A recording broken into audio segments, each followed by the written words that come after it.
Hi everyone, this is Dr. Hall. I'm going to give you a quick demonstration of some of the blood vessels of the head and neck. So first let's start off with our ascending aorta, the big blood vessel coming right out of the heart. That aorta, as it's going to ascend, then it's going to curve, so we're going to call it the aortic arch. And then it's going to descend and travel inferiorly down through the thoracic cavity. So that's going to be the descending aorta. The first branch off of the aorta is called the Brachiocephalic Trunk. That's going to head out towards the right side and split into other arteries. Here we see it on this one. We also have the next branch off the aortic arch is the left common carotid. It's going to ascend into the neck. And the third and final branch off of the aortic arch is the left subclavian artery, which we can see there. So the first three arteries that come off the aortic arch are the brachiocephalic trunk, left common carotid, and left subclavian. If we follow that left common carotid superiorly, it's going to be delivering blood up to the head and neck. So the common carotid is going to split, give off an external carotid artery, which is going to supply the face and scalp, and then the internal carotid artery is going to go up through a hole in the skull and supply the brain. So here we have a model of a skull. Down here is the common carotid.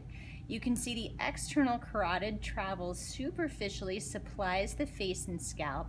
The internal carotid, however, is going to travel up into the skull where it can supply the brain.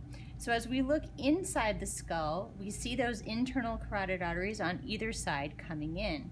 But there's also some arterial supply coming posteriorly. So these two arteries are called the vertebral arteries, and they bring blood up through those transverse foramen in the cervical vertebrae, come together into the basilar artery, which then enters a traffic circle of blood vessels called the circle of Willis.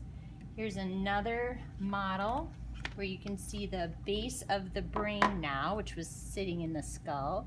We have our two vertebral arteries that come together to form the basilar artery. That's going to enter the circle of Willis, which provides some nice backup so that the brain gets blood supply from lots of different arteries.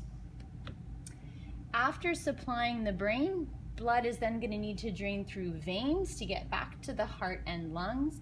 And so we're going to see this central venous sinus here is going to collect the blood from the brain and drain it into the internal jugular vein, which we see here and we see here. So whereas the artery to the head and neck is called the carotid, the vein that drains the head and neck is called the jugular.